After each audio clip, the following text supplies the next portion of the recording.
I don't want to be cremated. I would like to be enjoyed by my family as a meat pie. Really? Why not? Like Matthew dies and we all make a real nice meat pie out of him? Well, I feel like you'd make quite a few pies.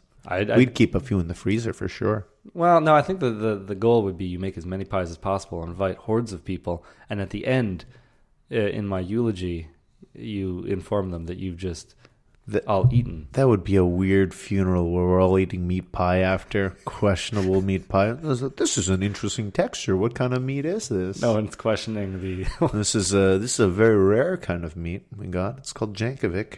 Never be another one like him. And, I could tell it's a little salty. Yeah, it needs a little salty.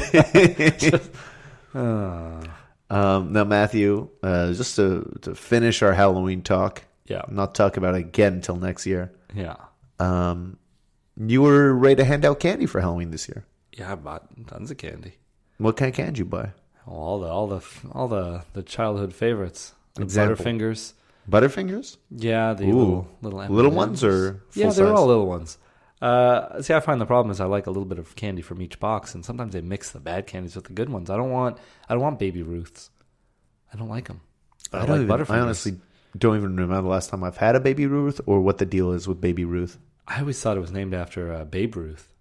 I think it kind of is, though. I think we had a discussion that there was someone had a baby, and the baby's name was Ruth, and they want to name their chocolate after her, so they called a chocolate that they made, I guess they were a chocolatier, and they made a chocolate bar called Baby Ruth. Okay, I guess that's possible. I mean, Babe Ruth wasn't his name. No. They called him Babe because he had a baby face. Yeah. Even though I actually just saw, I was just sort of futzing around on the internet yesterday, and there was I found a slideshow of dozens of colorized photos from like the 1860s through 1960s. Did you see yourself in one? No. That would have been amazing. Yeah, it was a Civil War general, actually. There was a photograph of Babe Ruth in his rookie season, and damn, he did not look like a baby. He looked like a guy who'd been through some shit. So I understand how he had a baby face. He had big cheeks and like a little button nose. He sort of had the proportions of a baby's face, but it looked like it was a man who had been through some shit. And they called him Babe Ruth because he had a relatively baby face, but I feel like only maybe a baby face from a real distance, or you get too close and the horrors. Yeah, exactly. You see the real age in that face. And I'm wondering, I mean, I didn't look it up after. He wasn't young when he started, clearly. Either that or he had just been through hell by the time he was like 20 or whatever. Yeah. So he had a wrinkly fat face by that point. I imagine imagine war is probably not good for the body. If he had been in a war, I don't know if he had been in a war. Maybe not. Maybe just I don't know. People always looked older in old photographs. That's kind of true. I feel like adults now generally don't look as old as adults from the past. Yeah. Maybe it's because we're eating better, moisturizing, doing things like that. Yeah, I feel like the olden days didn't have as much moisture in the air. It was a dry era. That may just be the sepia tone talking. It could be. Well, I mean, there was the whole dust bowl, right? Yeah.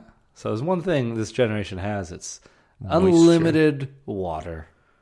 Well, that's not entirely true. Our water is actually more limited, but we know to drink it more. We know more that we should drink it, I suppose. Yeah. I keep it running. Keep it cold. So you had some Baby Ruths. Yes. The whole gauntlet of famous chocolates, the Aero bars, the Kit Kats. So were you like even some gummy candies? It was okay. I was about to ask, were you all chocolates, or did you have some other things? No, even the gummy candies, some little caramels, even little glass jars of Nutella. Oh wow! Why not? Yeah. Nobody ever came to the door, probably because there were two locked doors to get to my locked door. Oh yeah. Being in a third floor of an apartment. Yeah. I considered maybe throwing candy from the window balcony at passersby. Yeah, but in the end, I just ate all the candy over the course of time. Now, when you say over the course of time, like over the course of the night, No, I ate a lot that night because I was like, well, I was saving this last little bit for the kids. And but there was only a little bit left by Halloween. yeah, it's like I realized in retrospect, I probably should have gone downstairs and sat on the curb. Yeah, of the building. sat at the door basically with a bowl. Yeah, and maybe a mask on or something. Yeah, or maybe just a bowl. I don't know why you have to scare the kids first. That's the best part. You understand? They are trick or treating. They're getting treats for, and I'm supplying the trick. It's not trick for treat. What is it? It's Trick or treat. treat. So either you give me a treat or I will play a trick on you. Well, I don't know why you're wearing a mask to be like, I'm tricking you into thinking I'm a monster. Oh, here's a treat. well, maybe I am a monster. The mask is just showing my true form. You know what I do to candy. That's true. You're all about putting little needles, Yeah. bobby pins, that sort of thing in there. Tacks. Gotta keep kids on their toes. What's that poison you put in there? Arsenic? Yeah, arsenic. I was going to say strychnine, but no, arsenic is your move. Is it strychnine or strychnine? Who cares? Rat poison. Cheaper. For those little fucking rats. So the burger, Matthew. Yeah. No poison in it. No that I know of yet. I'm still, It might be a slow acting poison. yeah, like strychnine. Matthew, what did you think of the burger? We sort of described what was in it a little bit, and I barely mentioned the bun. But what did you think of the burger? At first I enjoyed it. There's so many different tastes going on. Mm-hmm. My palate was confused. I was a little mortified by that tomato, like I said, but I got over it, and I kept going. You saw how it slipped out of the bun, thudded to the table. Yeah, you were having a lot of trouble eating that burger, keeping the patty and sausage bits. Well, they weren't even bits; they were full on slices. Yeah. Between the buns, which sometimes I think is an issue for burgers. I had no problem at all, and it just looked like you were a burger amateur over there. Yeah, I went all the way back to episode 1. I didn't even have a plate and had a weird block of wood. Yeah. Is that a plus or a minus? You're a plate man. Is a block of wood better than a paper plate? It's better. It's better. Better than a plate? Now, you know what? It's a little less convenient because I didn't know what to do with it at the end. Okay. I could have just thrown out a paper plate. But what about regular plate? You wouldn't have thrown that out? No, but I feel like I would have known what to do with it a little more. There'd be a place for it. All right. Whatever. It was good. I like the burger, but I don't know, upon finishing that burger, how I felt. The little sausages that were inside, I don't think I liked their taste. Okay. It's one of those things I thought I did until I finished it and was like, no, you know what? I don't actually like it. The little hickory sticks. It wasn't my cup of tea. I don't think it was a bad burger, but I don't think it was a burger for me. And the rating will suffer. Oh, well, I guess that's it. You got to rate. You got to do you. Yeah. What did you think? I'd had this burger once before, months and months ago, and after eating it, I was like, I think Matthew will like this burger. And in part the fries. I think you didn't mention that, but how did you like those yucca nutritious roots? Yeah, they were good. I liked them. It took some getting used to, but then when I realized I'm getting a bunch of fries in my mouth for just one bite, it was it's the efficiency of it. Yeah, it was good. And the sauce was pretty good, but just like the burger, by the end of the fries, I was done with them. Okay. I don't think I would have really. I'm more into trying the fries again than the burger, though. Describe that sauce that was on it. I'm not sure how. Can you give it a shot? By the look of it, I would assume it would be some sort of spicy mayonnaise, but it had a bit of I felt like a Indian spiciness to it. It had a different kind of spice to it. Not like a regular, curry, but but something to it. And I thought maybe something you'd be Peruvian. Yeah, who knows? I don't know what their spices are. They got roots I've never heard of. They got spices I'm sure I've never heard of. Yeah, that must be one of them. And it was a very thin sauce, thinner than a mayonnaise, so that they could drizzle it everywhere. Yes. They drizzled it all over the burger. But yeah, I guess similar to a spicy mayonnaise, I guess more on the spicy side than the mayonnaise side. Does that make sense? Yeah. So wouldn't the mayonnaise be the first word in this case? It was a mayonnaise spicy instead of a spicy mayonnaise. A mayonnaise-y spice?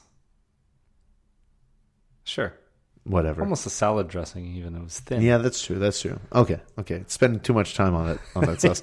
I liked the burger. The bun was pretty decent. I liked the bun. It had a lot of little, I don't know what was on it. It was like little bits of roasted something or other. I don't know. It was good though. Yeah. It's kind of Kaiser bunny. And the patty, I wasn't as thrilled with the patty as I was last time I ate there. Okay. It felt a little more pre-made, I suppose, than last time. Not crazy pre-made, but still, like perhaps it had been frozen at some point. The sausages were good. Those little hickory sticks were good. The lettuce and tomato were good. The sauce was kind of unlike anything I've had anywhere else, but enjoyable. To me, this part and the cheese was a strong. It wasn't a strong cheddar, but it stood out in a good way. I think the spicy sauce complemented the cheddar very well, and it was a very tasty cheddar cheese. To me, unfortunately, this time eating this burger, the least impressive part of it was the patty, which is kind of a key part of a hamburger. So yeah, I still have to think about the numbers a little bit of exactly where this is ranking. But I really enjoyed the fries too, and I know we're just rating the burger, but you know, if it wasn't for just rating the burger, I think these fries would have dragged the score up a little bit. Okay. Yeah, I could see that. I'm probably going to give it 2 ratings when I'm ready, but just the one official rating. Are you going to rate the fries separately? No, not even the fries. Just the one if I liked it, which, you know, I didn't hate it. But one if I appreciated the stuff they were doing with it. It's confusing. I'll figure it out. But are you going to be ready soon? Do you need to sleep on it and then come back with the rating? No, I don't think I need to sleep on it. But mind you, sleeping on it, that's a good point. I texted you yesterday, Matthew. Oh, you did. Was it yesterday? Yeah. Day before? Yesterday. I had a dream that featured you. Ooh. And I woke up and immediately wrote it down because it seemed like such a weird dream. And I always forget my dreams almost immediately after waking up. So I wrote this down, and I don't remember what the hell I wrote down yesterday. Okay. I have no clue what is. I'm about to read it to you. Okay. I have no idea what this dream was anymore. I really don't remember it. And I texted you and asked you to remind me to tell you about this dream, because even that I would almost forget. So you reminded me. I wrote it down. Let's find out what my dream was yesterday. I'll see what I remember that it was very weird. And that like scenes don't have good connections. It's just like one thing leads into the other. All right, this is my dream. Like the show. This is my dream from yesterday. Matt and I went to some concert. Oh, I forgot the band name, but I thought they would be crooners. Turned out they were weird splatterfest rock band that did gross fake mutilation during their songs. It was really creepy and sparsely attended. And this bring things back now. It was like, you know, it's a concert. And for some reason, I felt like the poster was like 4 guys wearing suits and like they'd be, you know, singing nice, pleasant songs or whatever. Yeah. But when we got there, it's like they had scary masks and they would like there were plants in the audience that they would stab and mutilate, and there was blood everywhere. Oh, what a and show. It's like, it turns out that that's just all part of the show. But it was like, I'm not into this show. This is too much. And I feel like you might kind of like it. Yeah, maybe. When we left, Matt was driving a European-sided car. And we stopped because a bunch of kids got in our way. I remember this now. I would never stop for a bunch of kids. Well, you wait. They wanted us to get out and see Donald Trump. But I quickly realized, we got out of the car. I quickly realized that it was a fake Donald Trump. And he was talking to these kids, and I was like, oh, that's not actually Donald Trump. Let's split. What would we have done if it was a real one? Oh, maybe would have shaken his hand, got a photo or something. Okay. But it wasn't, so we just were like, something's weird here. Let's get out of here. So I said we should split. When we left, Trump leapt onto the hood of the car, and Matthew used some impressive driving skills to fling him off. which is impressive because you don't have any impressive driving skills. Well, who knows? Because I've never really tried, so maybe it's a first timer type of thing. You were like shifting